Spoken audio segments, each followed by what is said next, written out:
Hello and welcome to a new season of the new look Turf Moor. Today on the opening show, we catch up with Nick Pope on the road to recovery. We meet up with Michael Duff for the final time before he departs to take over the managerial reins at Cheltenham, and we catch up with the gaffer on a busy opening month of the season.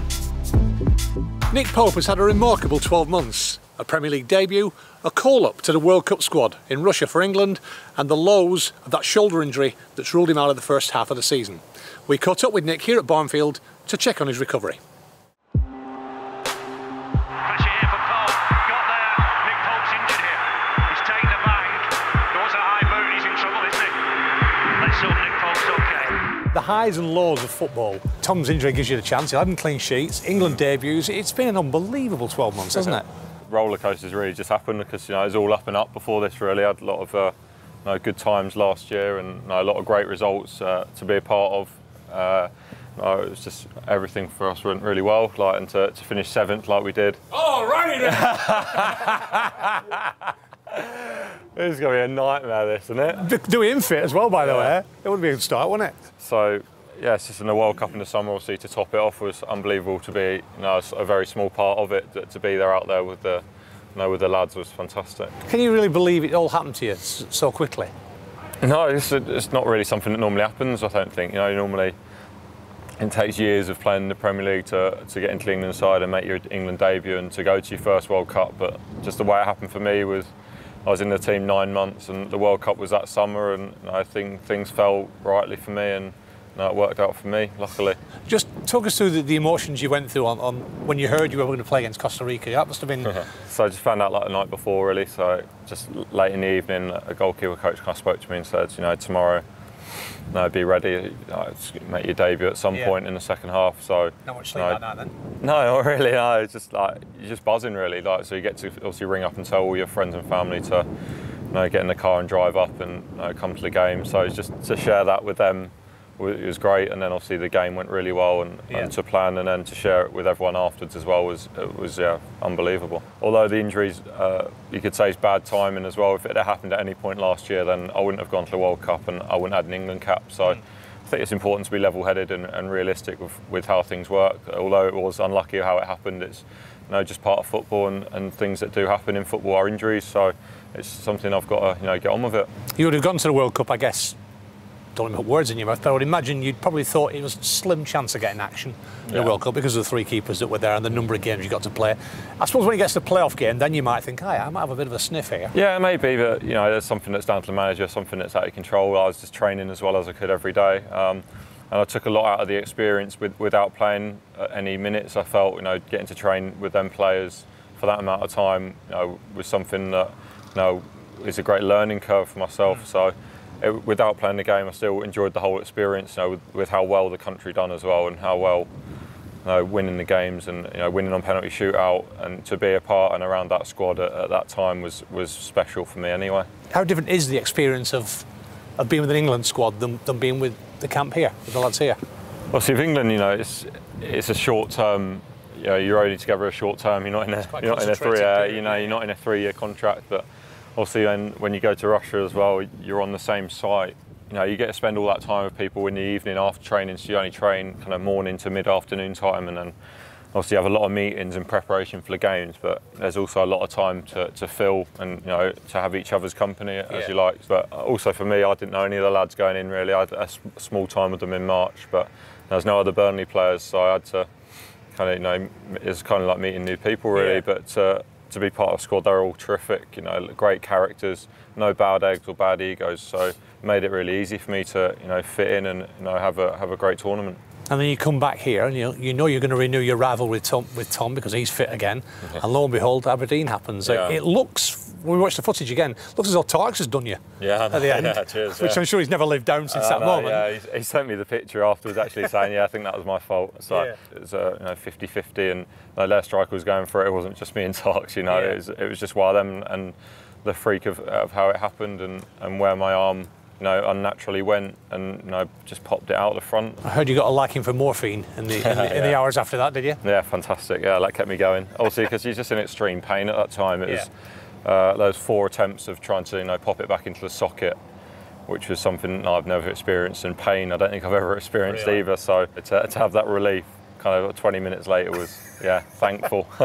The Europa League experience is over now. We can concentrate on the Premier League, and you've of course now got the extra rivalry of another England goalkeeper. So there's three of you now, and it's been talked of many times. But the five of you, that's some goalkeeping group now. Is it? Yeah. So something I'm obviously looking forward to now at the minute. Obviously for me, I'm not training yet, so to even get back training is something that I'm looking forward to, and that'll be kind of the next step, is to start challenging and pushing the other goalkeepers. So it's all stuff for me to look forward to when I get back fit. It's actually progressed really well and really positively. So right since the surgery, so I've got nothing to be unhappy about really. Everything's going well for me with the injury and stuff. So just hope that continues. When you are fit, how will the rivalry be between you three? I mean, there's only one of you can play. I guess in certain instances, in certain atmospheres, that could get quite toxic. But I get the feeling here, within this camp, it's such a healthy I think that's camp. probably where Burnley's probably a different club to most others. But like I say, it's competition. We have that in all positions now. We built a squad for the Europa League, and now obviously we're out of that, so there's less games. So players are competing in all positions, and the goalkeeper department's no different. So it's just obviously when I get fit, I can only do what I can in training, and hopefully obviously start with under 23s games to get some match fitness, and you can only control what you can do yourself. So that's all my focus is on at the minute. It'll be a good Christmas present to see you back, Nick. Thanks for joining us. Thanks, Cross. Thanks, pal. Good luck. It was the end of an era this week when Michael Duff left this place for the last time after 14 years at Turf Moor to take his first steps in management at hometown club Cheltenham Town. Turf Moor caught up with the Clarets legend before he headed south.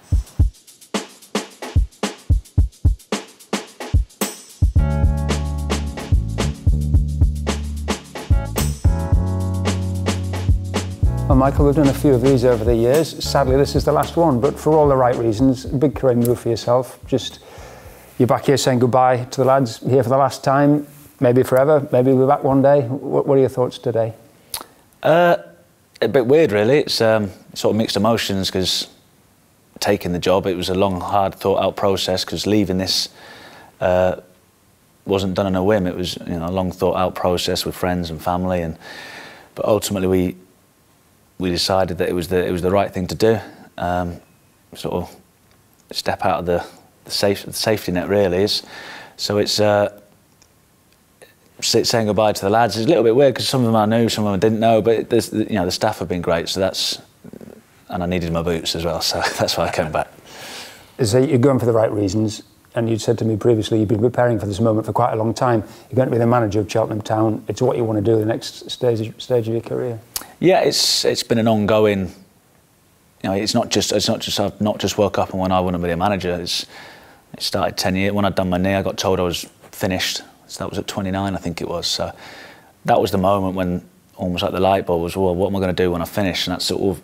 And as you get a little bit, as a young player, you just play. You're not interested. People always tell you, look after your pension, get all your education done. No one pays any attention. Well, this stupidly, and I was one of them. Don't pay any attention. So that, and then the longer you do it, and then you become more appreciative, which I think has probably helped me play on a little bit longer, because it nearly got taken away from me.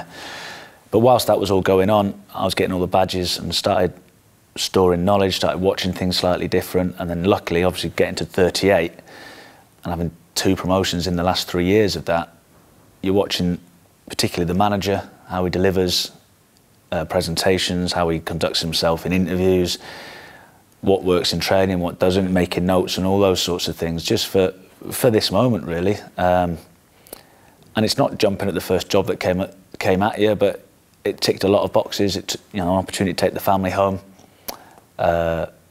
Kids seem to be the right age, and it's a club that I've got an affiliation to. So it's hard leaving one, but looking forward to going back to the other.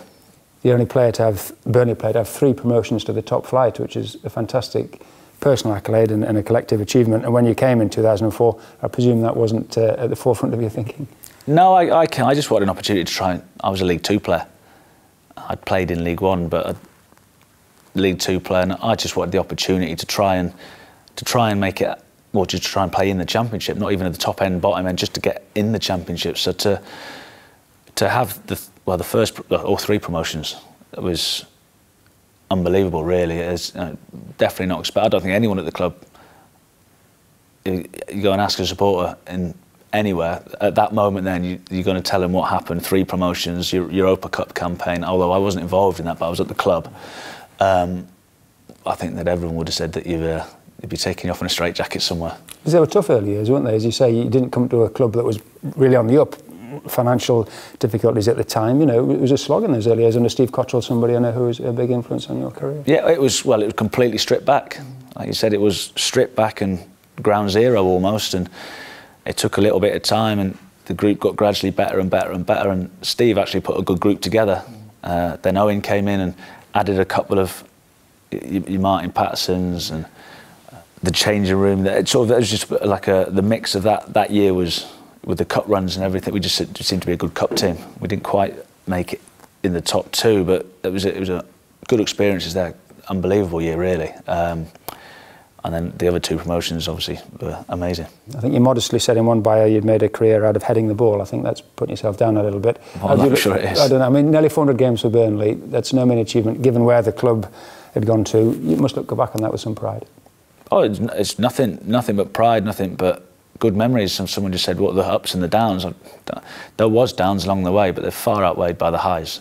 And I think probably I am an example to people that if your mentality is right, if you're prepared to dig in and work hard enough, I think with limited ability you can achieve things. It's something that I've done from the day dot, really. It's more I think it's more my mentality and my professionalism that got me where I did, rather than my actual ability. But heading a ball is quite important as well. Absolutely, absolutely. So moving on to the next chapter, Duff, you've taken the plunge, going back to Cheltenham, a club you know, but as you say, you'd like to think, and I'm sure it's right, you've got the job through your own merit, not because you're an old boy. How excited are you about the challenge ahead? No, I am excited. It's sort of apprehension, excitement, all those things. I don't know what's coming. I think I know what's coming, but I don't know. The manager just had a laugh at me because I've only had 1 day in the job, and I think I've been up at 5, woke up at 5 in the night twice already in the last 2 days. And he said, well, you're starting to see how I work. People don't see this side of it. So that's part of the excitement. You want to test yourself. You want to see, can you make a group better when it matters that you win? So it's developing them, but making them win at the same time. So that's the difference, really. Like I said, it's all right. I can't hide behind anything now. Well, we've got young lads, doesn't matter. Doesn't matter whether you're young, old, inexperienced, injuries, no injuries, too many players, not enough players. You got to win. Now, ultimately, try and develop players whilst you're winning is the key. That's the perfect world at League 2 level. So you're making the team better, but you're selling players at the same time, which helps the team. So it's that getting that marriage together. So that's the goal. That's the aim. So yeah, no, it's exciting times. Presume the manager's phone will always be open to you. I'm sure you'll be picking his brains and people you've worked with at Burnley. I think he's fed up of me talking to him already. The last weeks, I've probably spoke to him more in the last week than I have in the last 6 years that he's been here. But I think it tells you more about him as a human being rather than a football manager. The help, the advice that he's given, not just me. And I spoke to Joey Barton this morning, and he was exactly the same with him, because he'll want to see people do well that work for him, I'd imagine. And like I said, it's more the human element than the football. Now, his knowledge is not bad either, and he's quite prepared to share that and try and help. And he said, look, always at the end of a phone, so I need to be aware I can't ring him every 10 minutes when I need a bit of help, but it's reassuring to have someone like that in your corner. You'll drive out of Gawthorpe for Barnfield for the last time today. Mixed feelings, or just totally now you've got to move on and it's all about Cheltenham Town? No, well, I'll drive out the gate with mixed feelings. I'm sure when I'm sat on the M6 again, it's I'll be like, I'm glad this is the last time I'm doing this. But it's I just said before that, I've only ever left one club before. So since the age of 16, 17, I've left one club. So it is a weird feeling. I've only done it once before, so I'm about to do it again. So picked the phone up in about 8 hours when I finally got back down there, and I'll tell you, but it's mixed emotions, but sort of excitement, apprehension, and sort of fond memories, really. Well, we wish you nothing but good luck, Duff. I know you'll do really well, and it's been a joy watching you and working with you, and all the best. Cheers, mate. Cheers. And the full 15-minute interview with Michael is now available through the free Clarets Player HD platform. OK, time to catch up with the nominees for August Player of the Month, and you can vote for the winners through the official website.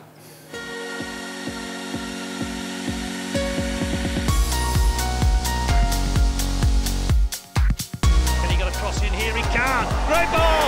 Burnley! Jack Cork's got it! And what a header that is!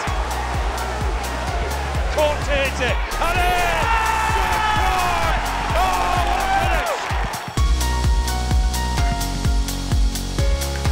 It's a dangerous one, right one there to the ball. Tarkowski with a header, they couldn't keep that out. His first goal in claret and blue. Me to win the header, and it's in. Goals coming thick and fast now for James Tarkowski, second in Burnley colours. Chance here for Wood if he can get there. Can he finish it? Can Wood finish it? He can! Burnley lead! They're ahead of the tie for the first time. Chris Wood got on the end of it. Come on, Chris Wood. And scores! Burnley level. Chris Wood took it so calmly.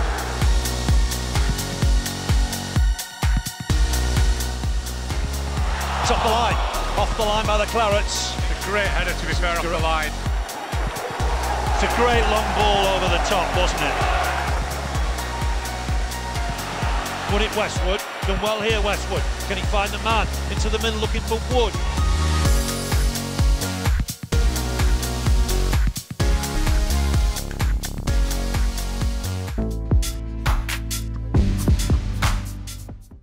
Burnley Football Club lost one of its greatest sons recently when Jimmy McIlroy died, aged 86.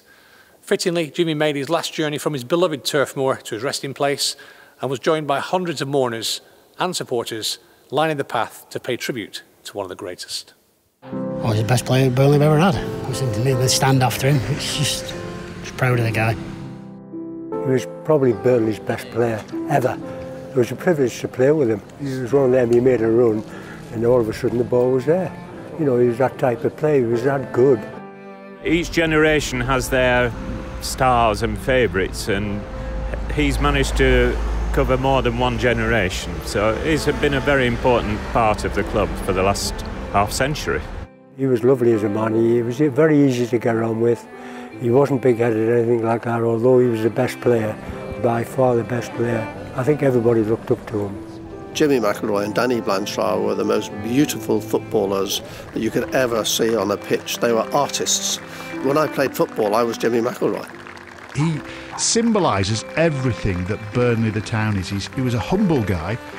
He'd say hello to anybody, he'd downplay his achievements, but he was fiercely and staunchly loyal to Burnley the town and the football club, and that is the seam that runs through all of us. It really is. You couldn't get the ball off him, and sometimes he'd go into the corner flag and keep possession there and waste a bit of time. He was strong. You know yourself, anything that gives you pride in your town is sensational, and we've hung on to that for generations. That's why there's so much love for Jimmy McIlroy. So I went over and had a chat with him, and it was so surreal, you know, when you've heard all these stories and what he stood for and what he was about and the great era and the great sides. And I did actually have the opportunity to spend a few minutes with him, which was great. A sad loss to a legendary figure. A footballing legend in this part of the world. We knew he'd been ill for a while. It still comes as a shock. R.I.P. Jimmy. Bless you, mate.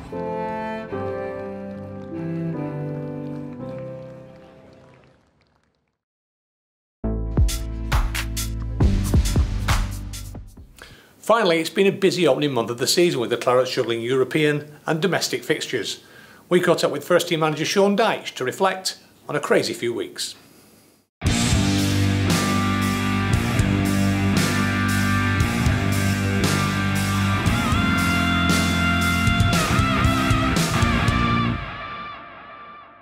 Gaffer, it's been a busy first month of the season, juggling the commitments. How have you found that sort of that differential between the European and the Premier League and coming back to the two? Well, I think it's been really interesting. It has been hard work. Not just the hard work that you imagine on the pitch, of course, but the whole challenge organisationally, you know, for the club. New ground for us both on and off the pitch. A real lot of rules and regulations with the UEFA situation before you even worry about kicking a ball. The travelling, the different scenarios in the playing side, unfortunately the squad situation with injuries. But when you add all that together, it's still a really positive experience for a club like Burnley. I said it all along, because even with all the challenges, you know, as a manager, as my staff, the players, it's new ground. It's something completely different, something we've now gone through, something that you lock in as an experience. For our fans, I think they've got some tales, you know, to tell for many years, particularly the Olympiacos away game. I think both on and off the pitch, some not very good things happened, of course, but some amazing things happened, and silly things. You know, I was at the Acropolis and met Burnley fans like you do. You know, little memories like that. They're all important. So all in all, a kind of a tough experience from the football side of things, and I don't mean that necessarily the games, but the whole field, the amount of games, the turnover, the travelling. But alongside that, a really positive experience for many different reasons, including the fan experience, of course. It probably couldn't have been three more different experiences either. The Aberdeen was almost felt in many ways like a British Cup tie. Then there was the Istanbul felt like... No, I think, Ryan, I think people forget as well that we're pretty unlucky, you know, when you look at some of the teams, with all due respect, that other teams kind of our standing, if you like, were playing against. They were people you'd hardly heard of, and I don't mean that in a disrespectful way. I've been in the game all my life, but there was teams that I'd hardly heard of. Well, we pulled out 3 teams that are very, very good teams for different reasons. I think, you know, Aberdeen, going back to that game at home and away, I think we were the dominant force, but it made it a strange game with the Battle of Britain and all the press were talking about, etc., etc., and a good game because of that reason. It makes it a real game. You had to work very hard to get through that round. Then you play the Turkish side. I always call them that because it's easier to say than the name. The away side, very difficult. The away tie, sorry, very difficult. It felt like a behind the closed doors game. Yeah, very odd experience, yeah. And we turned them in good numbers, our fans, again. Very odd experience, very odd surface. The whole feeling of it was peculiar. And then brought them back home and played very well against, as I said, a very good side. But overall, deserved to go through. And then Olympiacos was interesting for different reasons. You know, interesting on the pitch with the game, interesting off the pitch with certain situations around the game, interesting for our fans, I'm sure. And then a second game when I thought was our best performance of the 6 games that we had. I thought we were excellent, and another day we'd have won handsomely, I felt. But nonetheless, another good part of the experience, and like I say, lots of different reasons to look back on with a lot of positives and a lot of learning, without a shadow of a doubt. It does seem strange. I'm not picking holes in UEFA's planning here, but that a club who's finished 7th in the Premier League has to go through 3 hoops to get into a group stages. Yeah, that seems like a really intense. I think that's probably only everyone's bugbear. I believe.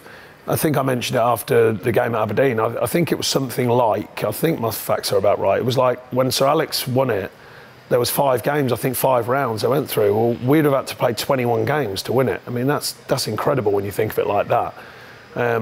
Whether or not the format will be looked at, which I think it is, there's been a lot of news lately about this, you know, the second idea of another sort of Europa-style league and how that will affect things. I don't know, we'll wait and see. But that is certainly something that I think, with the challenges of a Premier League season and the enormity of it, if you like, I think that probably could be looked at in one way or another. But anyway, that's out of our hands. But so a good experience, a tough experience for different reasons, as I've suggested, but still, nonetheless, for Burnley Football Club, I think still a badge of honour, still a big experience. It's been a really bright experience for everybody involved, I think. Do you feel, I know everyone has kind of said this, do you feel it's impacted the Premier League, or do you think you've been able to compartmentalize? Well, the thing is, I've been trying to be positive about it all along, but I'm also a realist. Our fans know that, and I didn't think it was going to be a walk in the park, because even if we would have got the players in that we wanted and had the players fit, because it's been unfortunate with mainly Stephen and Robbie, of course, and a few knocks during pre-season, but them being the obvious 2, we were hoping they'd be fit. But even with that, and even with the fact that we're still looking to bring a couple more in the window, even with that, if they'd have all been working to plan, it's still a tough schedule. Yeah. You know, every Thursday, Sunday, you're coming back, don't forget, you're flying. Well, our fans obviously as well, we fly through the night, and I must make it clear, we tried for as much luxury and as much recovery as we could with the players. The club certainly didn't skimp. We had a private jet, etc., etc. But even with that, you're getting into bed at 6, half 6 in the morning. That's just not a normal occurrence when you've got another game in 2 days' time. You know, and then you have a down day to try and recover. You wake up the next morning, we train, and then we're on another flight down to Southampton. Then we've got a recovery day. Then we're building back up. Then we're flying again on the Wednesday, back out again. Then we come back. Then we fly again back out to Fulham. You know, and these things, they take a toll on the players physically. and mentally. So I never expected. I was positive about it because I believe what I said. It's a badge of honour for Burnley Football Club. But we knew there was going to be a challenge and likely to put pressure on the demands of the Premier League. You can't define it all. In the sense, I thought we were excellent at Southampton. I thought we were very good in the first half against Watford. I thought Fulham were better than us on the day. Held my hands up, and the team did as well. And Man United are a good side. So there are some facts in there as well. But it definitely affects the mental and physical processes that you go through because of the obvious demands of it.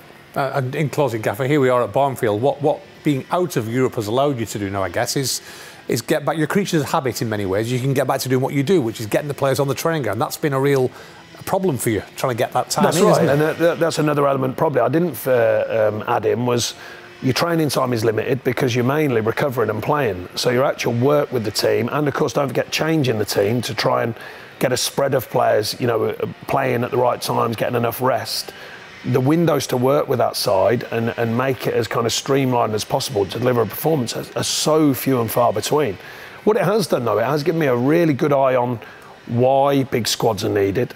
Hard for us here, we know that, the way the sort of strategy and the financial understanding the club has about what it is now and what it needs to be in the future. We get all of that, but I do understand why, when I look at the teams that historically have been going through these European competitions, why they have so many big players and so many of them. And then a lot of young players who are very high level, because I think you do need it to demand for the demands of both competitions. And then you add in a cup, who obviously missed the first round, you add in that, and all of a sudden it's a very busy schedule and does, how can I describe it? It doesn't guarantee that it compromises. It just makes it a lot different, a lot more hard work and a lot different. The travelling, the foreign aspect, it all adds into the melting pot. So no excuses though. Because as I said, you can't have it always. I think we wanted it before we got it.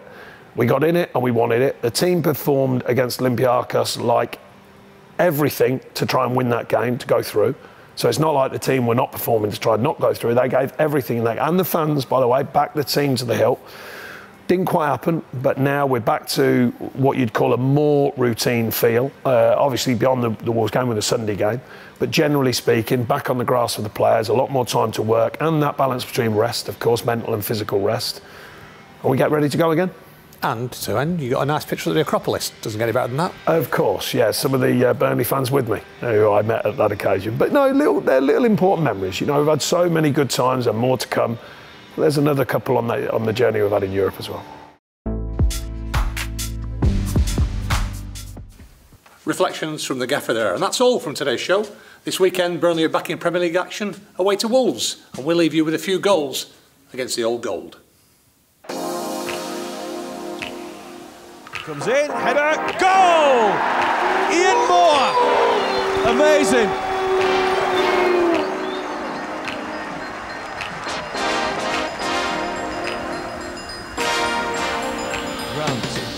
Inside to Moore. Nice flick. Is it going to work? Johnson! 2! Burnley have got another back. David Johnson!